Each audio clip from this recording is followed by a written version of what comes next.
क्योंकि भारतीय संस्कृति में आनंद में जीवन का सार है। और जब आनंद की पराकाष्ठा की बात होती है तो उसमें सबसे बड़े स्रोत हैं यशोदा के लाल, वृंदावन के कृष्ण और कुरुक्षेत्र के सारथी श्री कृष्ण।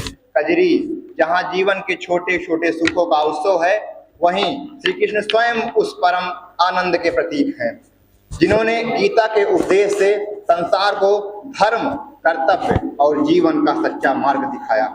महाभारत के युद्ध में जब अर्जुन ही अपने परिजनों और बंधु बांधवों को गुरुओं के सामने देख विचलित हो उठे, तब श्री कृष्ण ने उन्हें कर्तव्य, धर्म और आत्मा का अमृत का बोध कराया। एक एक प्रश्नों के उत्तर देकर अंततः श्री कृष्ण ने अपना विराट रूप दिखाकर अर्जुन ही नहीं बल्कि समूचे भारत को अमृत से सिंचित किया था।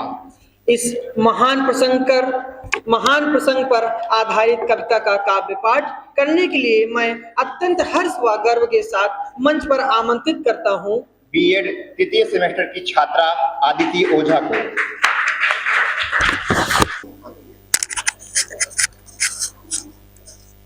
मंच के माध्यम से यहाँ उपस्थित समस्त विद्वज्जन को सादर प्रणाम करती हूँ।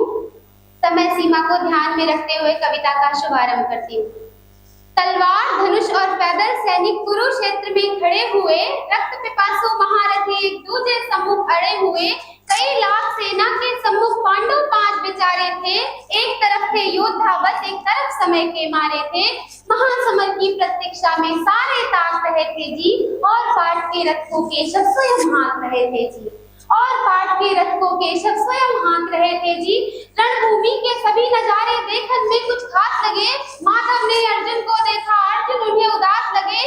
कुरुक्षेत्र का महासमर एक पल में तभी सजा डाला, 5 जन ने उठा, कृष्ण ने मुख से लगा बजा डाला। कहा कृष्ण ने उठो पार्थ और एक आंख को मीच जरा, गांडीव पर रख बाणों को प्रत्यंचा को खींच जरा। आज दिखा दे रणभूमि में योद्धा की तासीर यहाँ, इस धरती पर कोई नहीं अर्जुन के जैसा वीर यहाँ, इस धरती पर कोई नहीं अर्जुन के जैसा वीर यहाँ। बोले पाठ सुनो कान्हा, बोले पाठ सुनो कान्हा, ये जितने सम्मुख खड़े हुए हैं इनसे ही तो सीख सीख कर सारे भाई बड़े हुए हैं। इधर खड़े पितामह ने मुझको गोद खिलाया है, गुरु द्रोण ने धनुष बाण का सारा ज्ञान सिखाया है। सभी भाई पर प्यार लुटाया कुंती माँ हमारी ने, कमी नहीं कोई छोड़ी थी प्रभु माता गांधारी ने। ये जितने गुरुजन खड़े हुए हैं सभी पूजने लायक हैं, माना दुर्योधन दुशासन थोड़े से नालायक हैं। मैं अपराध क्षमा करता हूँ, बेशक हम ही छोटे हैं, ये जैसे भी है माधव सब ताऊ के बेटे हैं। छोटे से भूभाग के खातिर हिंसक नहीं बनूंगा मैं, स्वर्ण ताक कर अपने कुल का विध्वंसक नहीं बनूंगा मैं। खून सने हाथों को होता राख, भोग अधिकार नहीं, परिवार मार कर गद्दी मिले तो सिंहासन भी स्वीकार नहीं। अरे परिवार मार कर गद्दी मिले तो सिंहासन भी स्वीकार नहीं। धर्म बचाने के खातिर एक नया अभियान शुरू हुआ, उसके बाद जगत गुरु का गीता ज्ञान शुरू हुआ। एक नजर में रणभूमि के कण कण डोल गए माधव, टकटकी बांध कर देखा अर्जुन एकदम बोल गए माधव। पार्थ मुझे पहले बतलाते मैं संवाद नहीं करता, तुम सारे भाइयों के खातिर कोई विवाद नहीं करता। पांचाली के तन पर लिपटी साड़ी खींच रहे थे जो, दोषी वो भी उतने ही है जबड़ा भींच रहे थे जो।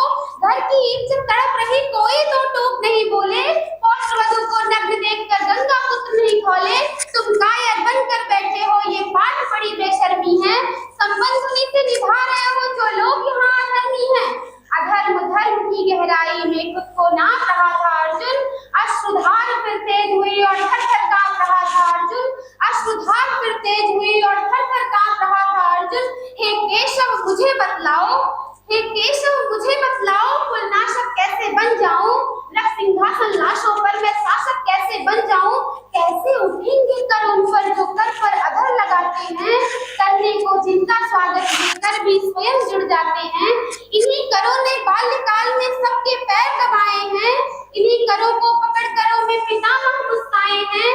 अपनी बाणों की नोक जो उनकी ओर करूंगा मैं, केशव मुझको मृत्यु दे दो उनसे पूर्व मरूंगा मैं। बाद युद्ध के मुझे न कुछ भी पास दिखाई देता है, माधव इस रणभूमि में बस नाश दिखाई देता है। जन्म मृत्यु की यहाँ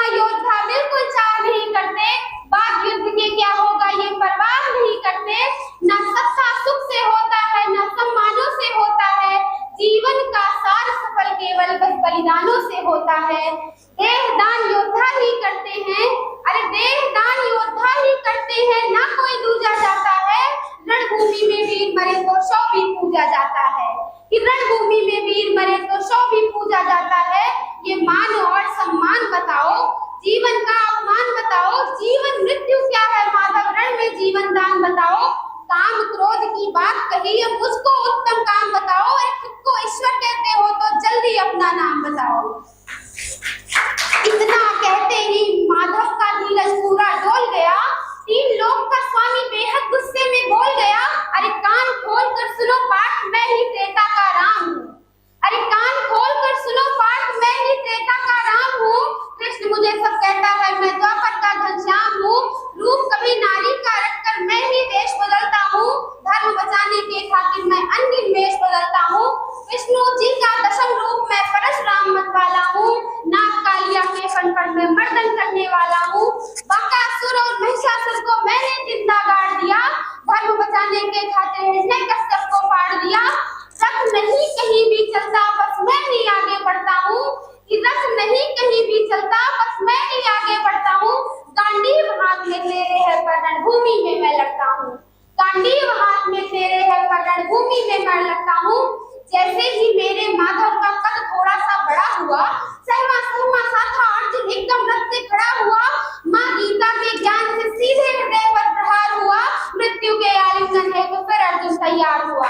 जितने यहाँ धर्मी हैं चुन चुन कर उन्हें सजा दूंगा, इतना रक्त बहाऊंगा धरती की प्यास बुझा दूंगा। इधर चले बाण काट के सब पीछे हट जाते थे, रणभूमि के कोने कोने लाशों से पड़ जाते थे। धर्मराज के शीश के ऊपर राज मुकुट की छाया थी, पर सारी दुनिया जानती थी ये बस केशव की माया थी। धर्म किया स्थापित जिसने, दाता दया निधान की जय। हाथ उठाकर सारे बोलो चक्रधारी भगवान की जय।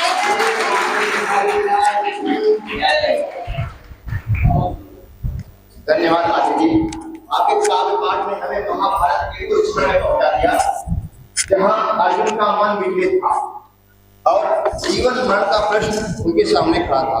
कृष्ण ने अपने उपदेश से संपूर्ण मानवता को संदेश दिया, जो आज हर युग पर हर परिस्थिति में मार्गदर्शक है। कर्म करो, फल की चिंता ना करो। सिर्फ अर्जुन के लिए नहीं, बल्कि यह हम सबके जीवन के लिए कृष्ण का विराट रूप एक यह दर्शाता है कि जीवन का प्रत्येक कर्तव्य, प्रत्येक धर्म मानव के सत्य और न्याय की ओर ले जाता है। कृष्ण ने कहा, आत्मा भी मैं हूँ, शरीर भी मैं हूँ, जन्म भी मैं हूँ, मृत्यु भी मैं हूँ, द्रोणाचार्य भी मैं हूँ और अर्जुन भी मैं हूँ, युधिष्ठिर भी मैं हूँ, दुर्योधन भी मैं हूँ। और जो प्रहार सह रहा है वो आत्मा भी मैं हूँ, और जो प्रहार सह रही वो शरीर भी मैं हूँ। कृष्ण ने यह स्पष्ट कर दिया कि संपूर्ण सृष्टि में व्याप्त चेतना वही है, ना कोई पराया, ना कोई शत्रु, सब उसकी ब्रह्म स्वरूप के ही अंश है। गीता के उपदेशों ने हमें यह सिखाया कि जो शाश्वत है वही सत्य है, वही मार्ग है, और इसी शाश्वत सत्य की तरह हमारी हिंदी भाषा भी है।